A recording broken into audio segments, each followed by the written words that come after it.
शुभांकर हमारा नाम है, हमारे नाम में 10 अक्षर हैं। तो 10 अक्षर हैं। हाँ। तो गुणे 4 कर दीजिए। 40 हो गया। 40 हो गया। 40 में 5 जोड़ दीजिए। ठीक। 45। 45 में प्लस 45 और कर दीजिए। 90।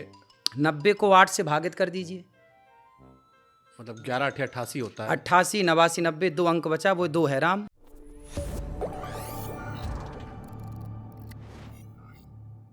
महाराज जी, आपका एक वीडियो बड़ा वायरल हुआ था जी। आपने उसमें कहा कि किसी भी नाम उठा लो, चाहे वो शुभांकर हो, फारूक हो, रमजान हो या कहीं जोड़ दो, हर आदमी के नाम में आता है राम। बिल्कुल। अब लोगों का दिमाग हो गया कंफ्यूज कि महाराज जी क्या कहती है, सिर्फ कहने के लिए कह दिए या इसके पीछे कोई लॉजिक वॉजिक है या सिर्फ ये भी मौज काटते हुए निकल गए? ना ना, मौज नहीं है ये, बिल्कुल सटीक है। बताइए किसके नाम पे निकाल के। जैसे हमारा नाम है शुभांकर, हमारा नाम है, हमारे नाम में 10 अक्षर है। तो 10 अक्षर हैं। हाँ। तो गुणे 4 कर दीजिए। 40 हो गया। 40 हो गया। 40 में 5 जोड़ दीजिए। ठीक। 45। 45 में प्लस 45 और कर दीजिए। 90। 90 को 8 से भागित कर दीजिए। मतलब 11 8 88 होता है। 88 89 90 2 अंक बचा, वो 2 है राम। नहीं तो ये जो जोड़े घटाए आप है, हाँ, ये कोई फॉर्मूला है या जय श्री राम? ना ना, अब फॉर्मूला ना होता हाँ। तो कैसे आप उस अंक तक पहुंचते? सबके अंक में, सबके नाम में राम निकलेगा। मतलब ये है कि इंटू 4 कर दो, फिर 5 जोड़ दो, फिर उसको डबल कर दो, फिर उसके बाद डिवाइड कर दो 8 से, यही है? 8 से भागित कर दो। कोई भी नाम, कोई भी नाम, चाहे 2 अक्षर का हो, 10 अक्षर का हो, किसी भी। कमेंट सेक्शन में सब अपना नाम जोड़ डालेंगे आप। हाँ हाँ वीडियो हाँ, अपना सारे नाम में जोड़ के। निकलेंगे। और ये गणित आप सीख भी लीजिए, सबको बताइए, आप इसी आधार पे खुद करिए। कि मतलब अपने नाम में 4 से गुणा कीजिए, बिल्कुल। उसके बाद 5 जोड़िए, 5 फिर जोड़िए, जितना है उसको डबल कर दीजिए, डबल कर दीजिए, और फिर उसके उसको बाद 8 से भागित। 8 से भाग दे दीजिए। अब चलिए सब अपना नाम करते रहे, हमारे नाम में तो निकल आया, तो हम तो खाली इतना कहेंगे जय श्री राम। जय श्री राम। अच्छा, एक चीज और आता है आजकल, एक बड़ा वायरल, जैसे आपने मोबाइल रखा है, हम कथावाचकों को देखते हैं कि अपने पास एक रुमाल रखते हैं, और जब भगवान ने कथा सुनाए तब बीच में ऐसे किया, उसके बाद दे फल फल फल फल आंसू बहता है। बागेश्वर बाबा सुनाए उसी कहानी। बागेश्वर बाबा कहे कि हम तो इनसाइड वाला बता देते हैं, मौज काटते काटते बता दिए कि श्री कृष्ण कथा में लोग रो रहे हैं, सब दिखावा चल रहा है। ये होता है सब? देखिए, आप रुमाल रखते हैं कोई? मैं रुमाल तो रखता हूँ कथाओं में, लेकिन आंसू आना कथा में ये बहुत अच्छी बात है। रोना कब आता है? आप कब रोते हैं? जब भावुक होते हैं। बिल्कुल, जब आप भगवान से कनेक्ट हो जाते हैं। हाँ। जब आप एक उस गहरी स्थिति में पहुंच जाते हैं ना, तब फिर आंखों में आंसू आते नहीं, हैं। लेकिन दबा के विक्स लगा लो तब भी निकल आते हैं।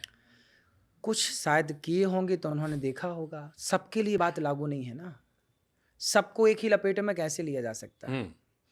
क्योंकि बहुत लोग ऐसे हैं, बहुत संत। मैं अयोध्या जी में रहा, हमारे पड़ोस में। हाँ, मैं अयोध्या जी में राम कथा पढ़ने वहीं गया, तो मैंने अपनी आंखों से देखा कि वहां पे मधुकरिया संत रहते हैं। मधुकरिया समझते हैं? जो भिक्षा मांग कर लाते हैं और सरयू जी के किनारे दूर जंगलों में वो रोटी खा के अपना भजन करते हैं। और मैंने खुद देखा कि वो संत ना शाम होते ही कनक भवन जाते हैं। आप कनक भवन तो जानते हैं? कनक भवन जाएंगे और कनक भवन भगवान के ठीक सामने वो बड़े बड़े वो नहीं दरवाजा, उसमें सामने खड़े हो जाएंगे से टिक के, और घंटों तक वो भगवान को देख के ना रोते रहते हैं। वो जहाँ खड़े होंगे, आप नीचे देखेंगे तो पूरा फर्श गीला हो जाता है। वो एक साधना है प्रभु से प्रेम की। क्या चाहते हैं वो? रोटियां मांग के ले आते हैं, खा के अपना भजन करते हैं और भगवान की याद में रोते हैं कि प्रभु कब दर्शन दोगे? क्या यूं ही जीवन गुजर जाएगा हमारा आपके बिना? तो ये तो हो गई भक्ति वाली बात, ये तो भाव है। और वो आपके जो मित्र जी ने बताई कहानी, अब उन्होंने किस आधार पे बताई वो तो वो जाने, लेकिन मैं जो जानता हूं, मैं तो ये जानता हूं कि संत जब रोते हैं ना, तो संतों का एक एक आंसू करोड़ों का होता है। तो बात सही, जो असली संत होते हैं उनका मतलब उसकी कीमत ना नहीं है। अब चलो इसे सवाल पूछता, असली संत कौन, कैसे पहचाने? आजकल तो हर आदमी कहता है हमसे बेहतर कोई है ये नहीं। जो सबका दास बन के रहे, सबसे छोटा बन के। हनुमान जी लंका गए ना, तो क्या बड़े बन के गए? मसक समान रूप कपिधरी, अति लघु रूप पवन सुत लीन्हा। छोटे से बनकर गए।